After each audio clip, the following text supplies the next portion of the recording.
My God, this is really a horrible lighting because I'm doing this later in the day, but hopefully you can see me.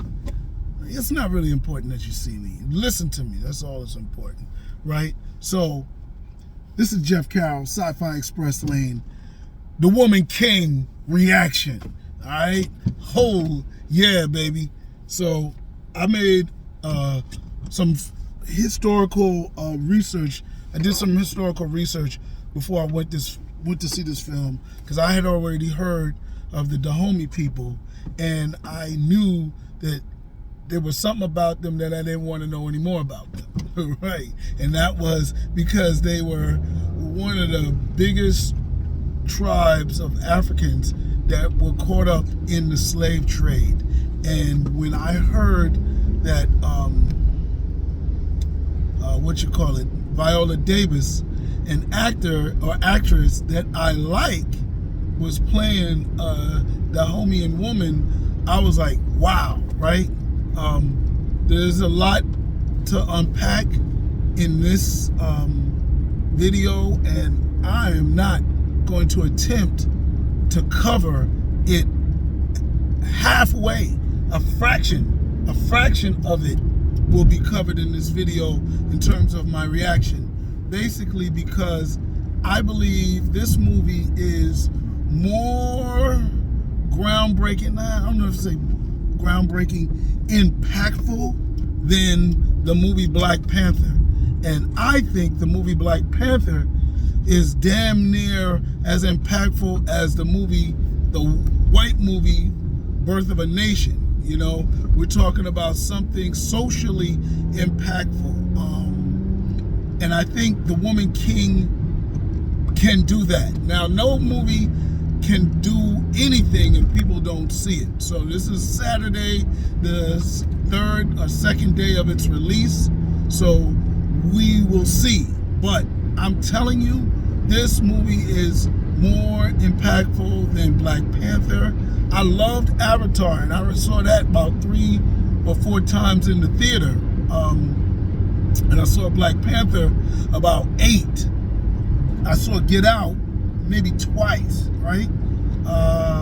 And so we're talking socially impactful for the black community, right? For African Americans, because we're dealing with racism here, and we're dealing with Afrocentric, Afrofuturistic views, and all of that with Black Panther. But this movie, we'll see. It seems like it's touching on area of ignorance in a way that the other movies about slavery never did. Now, I give props to Nate Parker, who did Birth of a Nation. But this movie here is magnificent. Holy moly. So in its depth is like the reverse of what they were doing or what they could have done with Harriet. All these movies were nothing. Amistad, nothing. Those were slave movies. 12 Years a Slave couldn't touch this. And I think mostly because it was by a country with people that have white fragility, that haven't come into grips with their role in slavery enough to even be honest about it. So they keep tainting stuff, you know, tainting the story, weakening the story. So when you have something as powerful as 12 Years a Slave, or Nat Turner, or Harry Tubman, these are like amazing stories. But in actuality, the movies that they were portrayed in didn't touch it. Amistad is ridiculously empowering. You know, African captives that took over their slave ship. Are you kidding me? So nah. So let me. My goodness. Let me try to frame this video. I went in thinking, yeah, I'm going to watch a movie about the Dahomey people who enslaved their brothers and sisters, right? Because they were Africans. Their brothers and sisters. And I'm supposed to root for one of them. Now, I granted that I think they didn't get chosen to have a movie done on them because they were a tribe that enslaved Africans. Let me get that correct. I'm not going to say that, right? But I will say that that might have helped to get greenlit. I do know that I believe the woman who came up with the idea was inspired to make a movie about the Dahomey people because she saw the Dora Milaje in Black Panther. And the Dora Milaje were based on the Dahomey women warriors. So that was the motivation. And I'm down with all of that, right? I would have been down. However, the Dahomey people were the people that damn near so toxic that even their legacy is tainted because of what they did 100-something years ago. They are still hated on in Nigeria, where the Dahomeyan Empire would be if it was around today. So, wow. However, I was like, I trust even my man John Boyega, homegirl from the skinny African, the thin, tall African woman. She's got striking eyes. Was in the movie with Halle Berry. I think she kissed Halle Berry. I envy her because I wouldn't mind kissing Halle Berry when I was single before I was married. But she was in it, and my homegirl from Star Wars. I gotta learn her name. From Star Wars, Kenobi, the one that goes after Kenobi. I really didn't like her that much in Kenobi because I think they made her look a little chunky, her outfit, but her face was so striking. It's so young, it's so emotional that she brought all of that and more. How do you steal a movie from Viola Davis? She damn near stole the movie from Viola Davis. How, not to mention,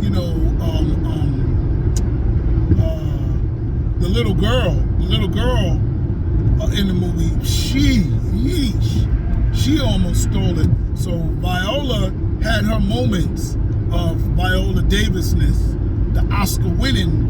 However, these other actresses were bringing it. When I tell you, facial expressions, emotional range, happiness, sheesh. This movie got Viola, I ain't even gonna tell you. So I just say the emotional range was there. I'm trying not to do spoilers, even though by the time I upload this, it'll probably be Sunday. But I think I'm gonna keep this sort of spoil-free until maybe the end of the week, because it's not that I don't like to spoil movies for people because I like to have them have an experience similar to the one that I had. However, this movie is going to be talked about and will be spoiled by Monday, if it's not already spoiled, okay? Me saying it's the best movie of the year so far is already a spoil. But I wanted to do that because some people didn't want to see it, and I mean, I was on the fence. Then our brother Anthony Browder, came out and said he's seen it 2 times and going to see it a 3rd time, and that was enough of an endorsement for me to push me to the edge. And then I started thinking, wow, how could somebody who's our present day foremost Egyptologist, this brother got a dig in Egypt, right? How could he like the movie so much he's going to see it a 3rd time?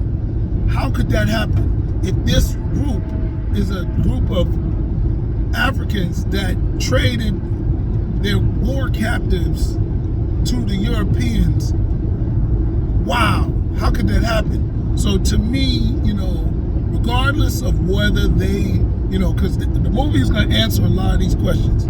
So regardless of whether they knew what was going on the other side of the Atlantic, or damn near after they put them on the slave ships, or took them inside the slave dungeons or not.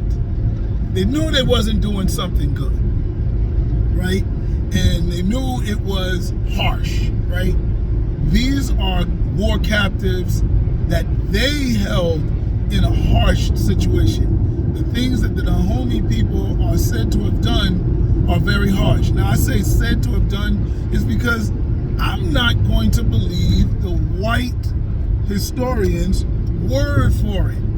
We know that white people, all of them, play politics with history. And one of the things that this story will bring out is the complexity of the African human trafficking over the Atlantic, okay? They call it the triangle slave trade. It's all cool, but it's really the triangle human trafficking trade. And what took place there is catastrophic, but it's very complicated. So for me, I'm not going to say, oh, they knew what they was going into. I came into it already knowing that Africans didn't fully understand, West Africans, sub-Saharan West Africans didn't fully understand what was going on in the Americas on the slave trade. I already knew that. I had read the book Things Fall Apart in high school, so I already also knew that there was a different type of enslavement that Africans did to each other that was not as inhumane. It was more like prisoners of war and indentured servitude. The story of Things Fall Apart, written by Chinua Achebe, is a testament to the mistranslation of the word slavery. In the book Things Fall Apart, the conquered chief, Okonkwo, rises to become the chief of the tribe that conquered him. How did that happen? That's like what's his name? In Alex Haley, LeVar Burton. Gosh, we joke about it all the time. Say it's not Toby, it's dang, I can't remember his name. All right, but that's like saying, you know, an African that's brought over to America becomes the president of America after he grows up. That's like Frederick Douglass becoming president of the United States. Do you know how much racism would have to have gone away for that to happen? And so when we think of the African trade, we have to change what we think of slavery. And that said, it started to open my doors towards looking at what Africans did to other Africans, their family members, their friends, their brothers and sisters, whatever, differently. Because when they had their prisoners of war or indentured servitude, and again, this is I'm gonna get more into this after I spoil the movie. But when they started talking about what they did to their captives, yeah, they beat them, they chained them, you know, they imprisoned them, but they saw them as human beings.